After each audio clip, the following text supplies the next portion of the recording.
Howard Phillips Lovecraft fue un escritor estadounidense de ficción extraña y de terror, conocido por la creación de lo que se convirtió en el mito de Cthulhu o Cthulhu, y por ser el creador de la filosofía literaria conocida como cosmicismo, que enfatiza el horror cósmico de lo desconocido. La emoción más antigua y fuerte de la humanidad es el miedo, y el tipo de miedo más antiguo y fuerte es el miedo a lo desconocido. La idea principal del cosmicismo es que no hay Dios en el universo y que los seres humanos son insignificantes en los vastos reinos del espacio y el tiempo. Algunas de las mejores obras de Lovecraft retratan a los seres humanos como hormigas en un escenario inmenso, siendo el tema principal el miedo de la humanidad a su insignificancia frente a un universo incomprensiblemente grande, un miedo al vacío cósmico. Vamos a explorar esta peculiar filosofía y sus similitudes con el absurdismo, el existencialismo y el nihilismo. Estos tres movimientos surgieron de la experiencia humana de angustia y confusión derivada del absurdo, divergiendo finalmente hacia diferentes perspectivas sobre la vida. Pero, antes de esto, me gustaría ofrecer una breve perspectiva nueva sobre lo que podría mejorarse en la definición de estos tres movimientos explicada por Nihilist Enigma. En este marco, el existencialismo se ve como la búsqueda de significado, a menudo en el contexto de la muerte o el sufrimiento. El nihilismo es reconocer la realidad de que el significado es un fenómeno de la mente. En otras palabras, el significado no es algo que exista en ningún otro contexto más allá de las mentes. Y el absurdismo, definido como la adhesión al existencialismo, a pesar de la realidad del nihilismo. En otras palabras, la naturaleza del absurdismo radica en el marcado contraste entre la aparente falta de sentido del universo y nuestro esfuerzo por forjarlo. Es la búsqueda de significado, con la conciencia de que la existencia precede a la creación de significado. Si te interesa aprender más sobre esto, consulta Nihilist Enigma, enlace en la descripción. Por ahora, avancemos hacia la creencia actual del absurdismo, el existencialismo y el nihilismo. Albert Camus, quien dio origen a la filosofía del absurdismo, describe el absurdo en el mito de Sísifo como el conflicto entre la tendencia humana a buscar un valor y un significado inherentes en la vida, y la incapacidad humana para encontrar alguno en un universo sin propósito, sin sentido, o caótico e irracional. En otras palabras, la falta inherente de sentido en el universo en el que los humanos, sin embargo, se sienten compelidos a encontrar o crear significado. En el extranjero, se refiere al universo como una indiferencia benigna. La solución al absurdo es abrazarlo como una condición humana, sin caer en la trampa del suicidio físico, que es seguir el absurdo, o del suicidio filosófico, que es creer en un sistema de creencias prefabricado. Camus propone que nos rebelemos contra el absurdo, creando nuestro propio significado, mientras lo aceptamos simultáneamente como una realidad. De esta manera, la búsqueda de un significado inherente no es posible, pero la búsqueda en sí misma puede ser significativa. Esta es la única forma en que nuestra resolución de buscar significado puede encontrarse, hasta que uno es inevitablemente aniquilado por la muerte, lo que hace que la actividad sea últimamente sin sentido. Camus desvaloriza o rechaza el libre albedrío, animando a que el individuo viva de manera auténtica y desafiante a pesar de la tensión psicológica del absurdo. En el existencialismo, podemos encontrar dos caminos diferentes, el existencialismo monoteísta y el existencialismo ateo. El existencialismo monoteísta está comúnmente asociado con Søren Kierkegaard, quien escribió extensamente sobre la absurdidad del mundo un siglo antes que Albert Camus.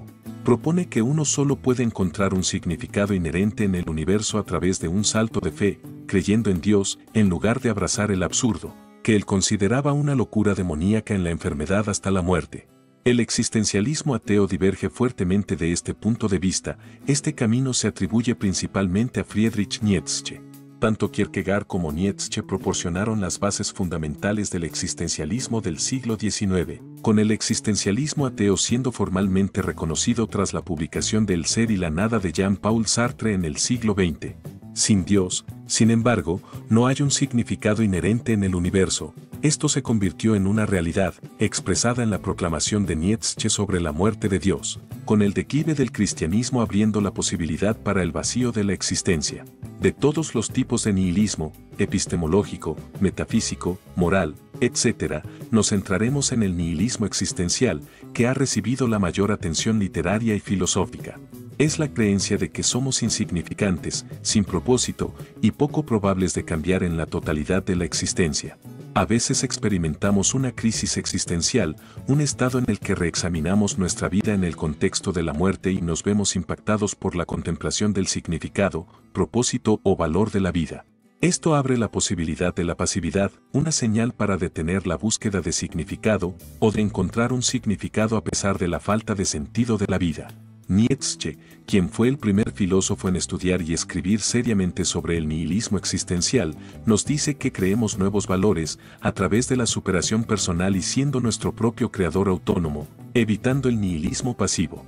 En Así habló Zaratustra de Nietzsche, el personaje principal puede verse como alcanzando un estatus sobrehumano porque se ríe de la comedia de la existencia, incluida la suya propia, porque sabe que, en el fondo, no hay nada más que absurdidad y vacío. Si te interesa aprender más sobre esto, he hecho un video específicamente sobre la noción de Nietzsche de la risa sobrehumana. El objetivo mismo del existencialismo ateo es precisamente hacer significado en un mundo sin significado inherente a través del libre albedrío del individuo. Pasemos ahora al cosmicismo de Lovecraft. Aunque es una filosofía literaria, tiene algunos paralelismos interesantes con las otras tres filosofías mencionadas anteriormente. En el cosmicismo, no se debe sentir terror por la ausencia de significado, sino más bien por la impotencia de uno en el vasto universo indiferente que lo rodea. Esto es similar a la indiferencia benigna del mundo de Camus. El cosmicismo comparte algunas características con el nihilismo existencial. Sin embargo, una diferencia importante es el énfasis en la insignificancia de la humanidad y sus acciones, en lugar de rechazar la existencia de un propósito superior. Lovecraft escribió una declaración famosa cuando presentó su primera gran historia sobre este tema en la llamada de Cthulhu, que abarca la idea principal de su filosofía. Todos mis relatos se basan en la premisa fundamental de que las leyes, intereses y emociones humanas comunes no tienen validez ni significancia en el vasto cosmos en general. Para lograr la esencia de la externalidad real, ya sea de tiempo, espacio o dimensión, uno debe olvidar que cosas como la vida orgánica, el bien y el mal, el amor y el odio, y todos esos atributos locales de una raza insignificante y temporal llamada humanidad, tienen alguna existencia en absoluto. Lovecraft tenía una visión bastante sombría de la vida, por lo tanto, el cosmicismo puede parecer nihilista y extremadamente pesimista, sin embargo, no es del todo así. Lovecraft se consideraba a sí mismo ni pesimista ni optimista, sino más bien como un indiferentista cósmico, un tema expresado en su ficción. Las cosas son importantes para los humanos en la escala humana, pero simplemente no importamos en el cosmos. Lovecraft creó su propio universo ficticio con poderosos seres extraterrestres y otras fuerzas cósmicas que funcionan como símbolos de hasta qué punto desconocemos el universo, emergiendo de las profundidades del espacio y teniendo relaciones accidentales con los seres humanos, descartándonos como si fuéramos meras hormigas. En otras palabras, no son tanto malévolos como indiferentes hacia la humanidad. No podemos tener una visión del esquema de las cosas o de nuestro lugar en él porque puede que no exista tal esquema. El resultado final de la investigación científica bien podría ser que el universo es un caos sin ley. Esta es una visión inquietante con la que Lovecraft lucharía toda su vida. Lovecraft creía que el mito existía para proteger la mente humana de la realidad. Sin embargo, su propio mito parece hacer lo contrario. El exterior es más aterrador que el mundo en el que viven los seres humanos. Muchas filosofías y religiones están centradas en lo humano, en que la humanidad es el objetivo y fin de todo. Lovecraft dice que no, que somos meros puntitos en medio del cosmos, y que hay tanto ahí fuera que no tiene nada que ver con nosotros. Era un ateo fuerte y antirreligioso, considerando la religión no solo falsa, sino peligrosa para el progreso social y político. Por otro lado, aunque fascinado por la ciencia, era escéptico de nuestra capacidad para lidiar con los descubrimientos científicos que reducirían nuestra inflada autoimportancia en el universo. En el párrafo inicial de la llamada de Cthulhu, afirma: lo más misericordioso del mundo, creo, es la incapacidad de la mente humana para correlacionar todos sus contenidos. Vivimos en una plácida isla de ignorancia en medio de mares negros de infinito, y no estaba destinado que viajáramos lejos. Las ciencias, cada una esforzándose en su propia dirección, hasta ahora nos han dañado poco, pero algún día la unión de conocimientos disociados abrirá perspectivas tan aterradoras de la realidad, y de nuestra espantosa posición en ella, que o bien enloqueceremos por la revelación o huiremos de la luz mortal hacia la paz y seguridad de una nueva edad oscura. La pregunta crucial aquí parece ser si puede haber, en principio, algún hecho, algún fenómeno o algún conocimiento que realmente tenga, para la humanidad en general, o para esa vanguardia que tendrá que soportar el impacto del primer contacto con esferas alienígenas y lo desconocido, consecuencias tan devastadoras como las establecidas en esta cita. Esta idea nunca ha ocurrido en la existencia humana, incluso con golpes tan duros al orgullo humano como los propinados por Copérnico, Darwin y Freud, ninguno de los cuales causó una reacción de desesperación cósmica, sino más bien rabia. En otras palabras, convertir el asunto de la ciencia y la verdad en una cuestión de política.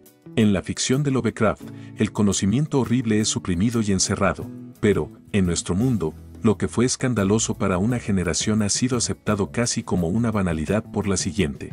La mente humana no es el centro del universo. Para Lovecraft, los seres humanos son demasiado débiles para formar una visión coherente del universo. Describe a la humanidad como miserables habitantes de un pequeño punto insignificante en la puerta trasera de un universo microscópico. Esta es una alternativa refrescante a las filosofías antropocéntricas en las que tanto se encuentran consuelo intelectual. Puede parecer una visión inquietante de las cosas, pero un cosmos inhumano no tiene por qué ser tan horrífico como Lovecraft parece haberlo encontrado. Uno podría considerarlo misantrópico, pero esto no es del todo correcto. Un verdadero misántropo encontraría la inhumanidad del universo liberadora. No hay una razón intrínseca por la que un universo en el que las personas son marginales deba ser un lugar que induzca horror. Un mundo vasto y más grande y extraño de lo que la mente humana puede contener podría igualmente evocar un sentido de emoción o una aceptación del misterio. Al rechazar cualquier creencia en un significado más allá del mundo humano, también rechazó los significados que los seres humanos crean para sí mismos. No tenía interés en las vidas de la mayoría de las personas y, desde sus primeros años, parece haber creído que la suya propia contaría muy poco. Se quedó sin ningún sentido de significancia. Así que, obedeciendo un impulso demasiado humano, creó su propio reino de fuerzas oscuras como un refugio de la luz mortal de la indiferencia universal, como una forma de expresar esta realidad confusa y contradictoria. Parece que encontró su manera de expresar la paradójica afirmación de que la ausencia de significado es, de alguna manera, un tipo de significado. La indiferencia del cosmos de Lovecraft y la insignificancia de los seres humanos en él podrían estar impregnadas de un sentimiento abrumadoramente negativo. Sin embargo, podría argumentarse que la religión convencional pone a la humanidad en una posición mucho peor, porque, comparado con un ser infinito, un Dios omnipotente, omnisciente y omnipresente, el hombre, como ser finito, es mucho más insignificante. Psicológicamente, es bastante satisfactorio entregarse a una figura paterna poderosa y un consuelo haber sido creado a imagen de Dios y, por lo tanto, participar un poco de sus propiedades. Pero, ¿es realmente tan deprimente como lo plantea Lovecraft? ¿Puede un mundo sin Dios, donde solo existen otras especies finitas en el universo, tal vez más sabias y poderosas que nosotros, pero, en principio, de la misma naturaleza limitada y finita, por extraña que sea su apariencia, y, por lo tanto, lógicamente más similares a nosotros, generar tanto miedo como un Dios todopoderoso? La inexistencia de valores absolutos en el cosmos podría garantizar nuestra independencia y autonomía y nuestra libertad para establecer nuestro propio significado y valor, sin estar atados por leyes externas impuestas por un Dios. Es decir, podría ser una fuente de extremo optimismo, un sentimiento de libertad para construir y perseguir nuestro significado, sirviendo en última instancia como una resolución a nuestro deseo de buscar significado en un universo aparentemente sin sentido.